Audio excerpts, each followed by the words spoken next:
ఈరోజు మనం తెలుగు సబ్జెక్ట్కి సంబంధించిన 7వ తరగతి తెలుగు పాఠ్యపుస్తకంలో నుంచి 8వ పాఠం గ్రామాలలోని వేడుకలు క్రీడా వినోదాలు ఈ పాఠ్యాంశానికి సంబంధించిన కవి పరిచయం మరియు ఇతర విషయాలను పరిశీలిద్దాం. పాఠ్యభాగం పేరు గ్రామాలలోని వేడుకలు క్రీడా వినోదాలు.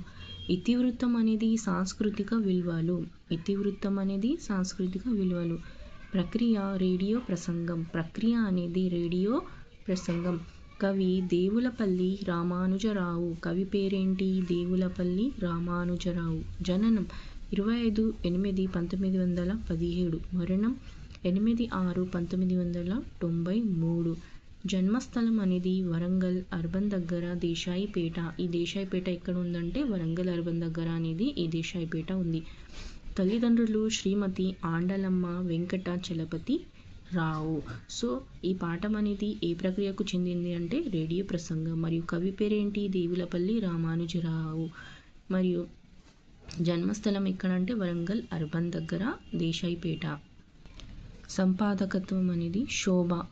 1946 సాహితీ మాసపత్రిక మరియు గోల్కొండ అనేది కూడా ఒక మాసపత్రికనే ఉంది. రచనలను పరిశీలించినట్లయితే పచ్చతోరణం, సరస్వత నవనీతం, ఉపన్యాస తోరణం, తెనుగు సాహితీ, వేగు చుక్కలు, తెలంగాణలో జాతీయోద్యమాలు, 80 సంవత్సరాల జ్ఞాపకాలు అనేది ఆత్మకథ, బంకిం చటర్జీ జీవితం, హైదరాబాద్లో స్వాతంత్ర ఉద్యమం.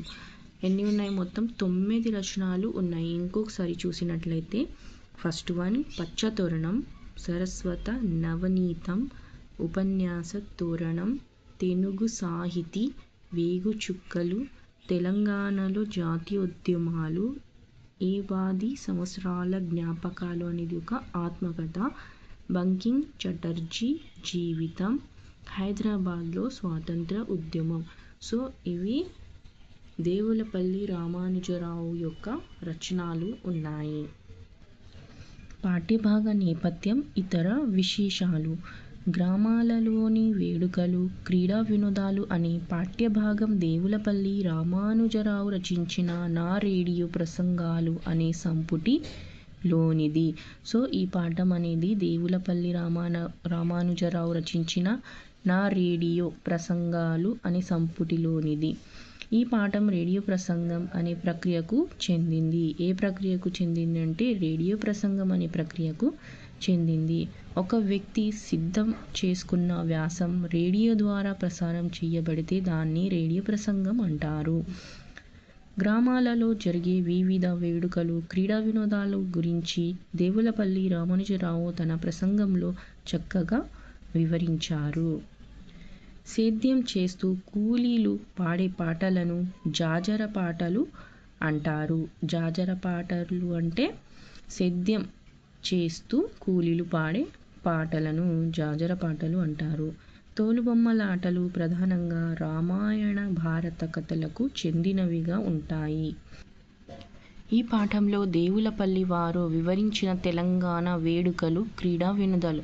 సో ఈ పాఠంలో మొత్తం ఆటల గురించి చెప్పడం అనేది జరిగింది దేవులపల్లి రామానుజరావు. సో చూడండి, ఫస్ట్ వన్ విధి నాటకాలు.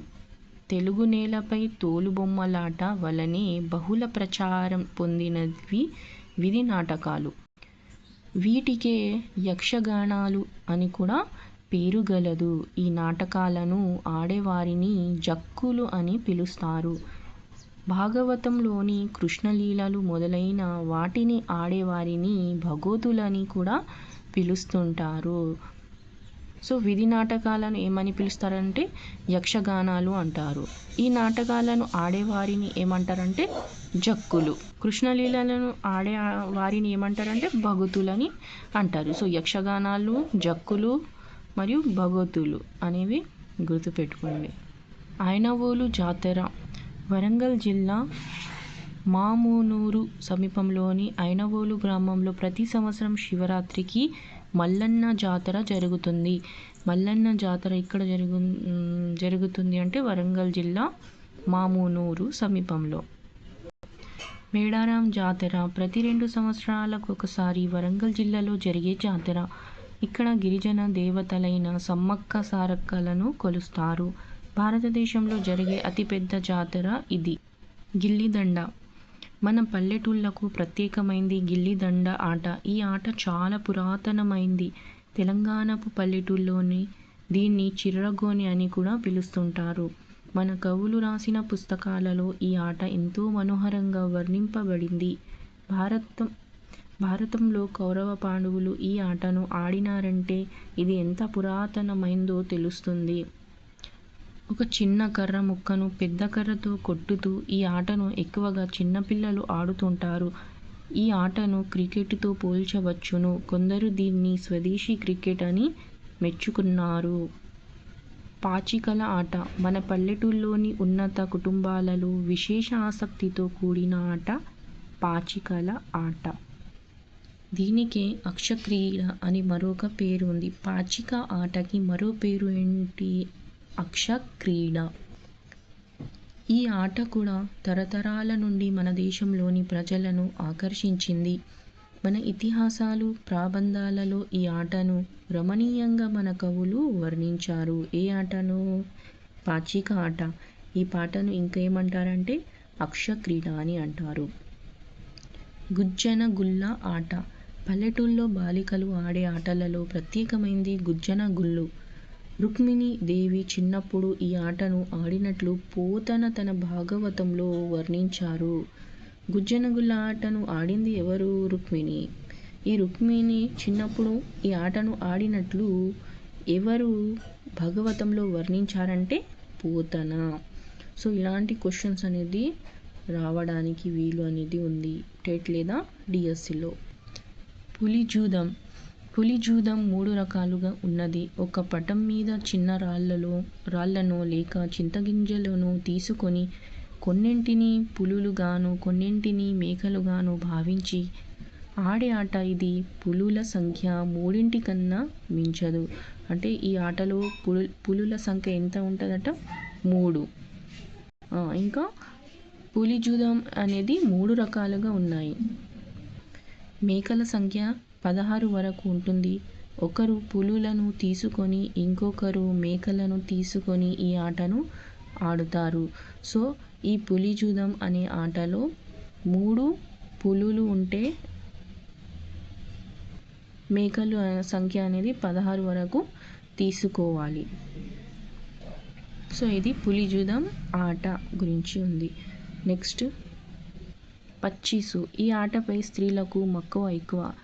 రంగు గుడ్డలో అందంగా పచ్చీసును కట్టించి దాని మీద పూసలతో గడులను ఏర్పాటు చేసి గవ్వలను వేస్తూ ఈ ఆటను ఆడతారు. గవ్వలతో ఆడే ఆట పచ్చీసు. ప్రత్యేకమైన ఆడే ఆటలు ఇవి.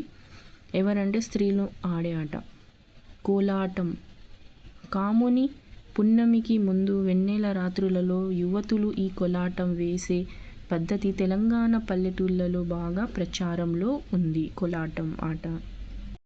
నెక్స్ట్ ఓమాన గుంటలు. ఒక కట్టె దిమ్మలో 14 గుంటలు చెక్కించి వాటిలో చింతగింజలు పోసి బాలికలు ఈ ఆటను ఆడుతారు.